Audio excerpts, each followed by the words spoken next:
Assalamualaikum warahmatullahi wabarakatuh. Perkenalkan, nama saya Malaysia Putri dengan NIM 236512015 dari kelas 4 Akuntansi Manajerial. Saya akan menjelaskan tentang sistem penyewaan alat berat yang telah saya buat. Pertama, saya akan menjelaskan profil perusahaan. PT Bakri Raya Utama adalah perusahaan rental alat berat yang telah beroperasi sejak 2022 dengan fokus pada sektor konstruksi, pertambangan, dan kehutanan. Perusahaan menunjukkan pertumbuhan finansial positif panjang 2023 dengan kenaikan pendapatan dan aset. Layanan yang ditawarkan mencakup penyewaan alat dalam berbagai skala serta dukungan teknis dan maintenance. Lalu di sini ada sistem-sistem penyewaan alat berat yang telah saya buat. Yang pertama ada sistem penerimaan kas. Sistem akuntansi penerimaan kas adalah suatu sistem yang dirancang untuk mencatat, mengelola, dan mengendalikan seluruh proses penerimaan kas yang berasal dari aktivitas penyewaan alat berat. Sistem ini bertujuan untuk memastikan bahwa seluruh aktivitas penerimaan kas alat berat dapat dicatat secara akurat, transparan, dan efisien, sehingga perusahaan dapat memantau kinerja keuangan dengan baik. Lalu di sini ada flowchart yang setelah saya buat, ada bagian marketing, core operasional, bagian administrasi, keuangan, kasir, dan juga bagian akuntansi. Pertama di bagian marketing, kita menerima permintaan dari pelanggan, lalu kita menerbitkan FVS. FVS itu terdapat 3 rangkap yang kita kirim ke core operasional, terus kita arsip secara permanen, misalkan tanggal, dan kita kirim ke pelanggan bersama dengan surat penawaran harga.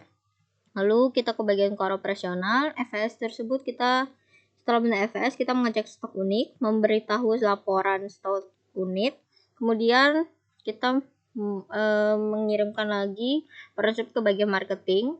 Bagian marketing menerima laporan lalu mengajukan pembuatan surat kontrak, dan pengajuan itu kita kirimkan ke bagian administrasi. Administrasi menerima pengajuan lalu menerbitkan surat kontrak. Surat kontrak tersebut terbagi di 3 rangkap.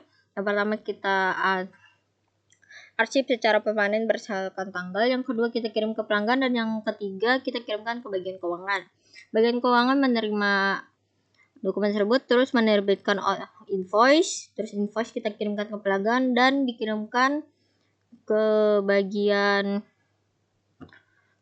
akuntansi bersama dengan tanda tangan dan stempel. Terus di bagian kasir menerima invoice dan uang dari pembeli, terus mengoperasionalkan mesin register, memberi cap lunas, mencetak kwitansi tersebut kita kirimkan ke bagian akuntansi dan arsip secara sementara berdasarkan tanggal, dan juga kita kirimkan ke pembeli. Lalu di bagian akuntansi menerima invoice dan kwitansi, terus mencatat pada jurnal penerimaan kas, terus mencatat ke buku register dan invoice dan kwitansi tersebut, habis itu diarsip secara permanen berdasarkan tanggal. Lalu ada sistem kas lokasi. Itu adalah sistem yang dirancang untuk mencatat, mengelola, dan mengendalikan penerimaan kas yang terjadi langsung di lokasi operasional alat berat saat penyewaan berlangsung. Sistem ini berfungsi untuk memastikan bahwa seluruh penerimaan kas dari penyewaan alat berat yang terjadi di lapangan atau lokasi proyek tercatat dengan benar, terkontrol, dan dapat dipertanggungjawabkan secara akuntansi. Lalu di sini ada flowchart yang telah saya buat untuk kas lokasi. Ada 3 bagian: operator, kasir, dan akuntansi.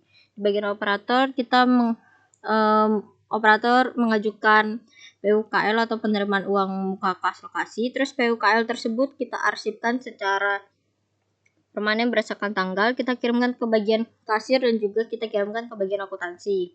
Lalu di bagian kasir, setelah menerima PUKL tersebut, dia melakukan pencairan dan menerbitkan bukti pengeluaran kas. Lalu bukti pengeluaran kas tersebut kita kirimkan ke bagian akuntansi dan juga ke bagian operator, lalu kita arsipkan secara permanen berdasarkan tanggal.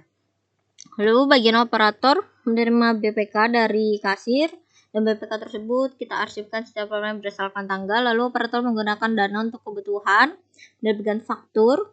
Lalu operator menyusun laporan tanggung jawab penggunaan kas lokasi atau LPKL dilengkapi bukti pengeluaran. Lalu LPKL tersebut kita kirim ke bagian kasir dan juga bagian akuntansi, dan kita arsipkan secara permanen berdasarkan tanggal. Lalu di bagian akuntansi, setelah menerima PUKL dan BPK, terus mencatat di jurnal pengeluaran kas. Lalu dokumen PUKL dan BPK tersebut diarsipkan berdasarkan tanggal secara permanen. Dan bagian akuntansi menerima dan memeriksa PKL. Terus PKL tersebut kalau benar dicatat dalam jurnal pengeluaran kos lokasi. Lalu setelah itu LPKL-nya kita arsipkan secara permanen berdasarkan tanggal. Lalu di sini ada formulir-formulir yang telah saya buat. Yang pertama ini ada form permintaan alat sewa. Lalu di sini ada surat penawaran harga atau SPH. Lalu formulir yang kedua ada surat perjanjian sewa. Lalu ada invoice.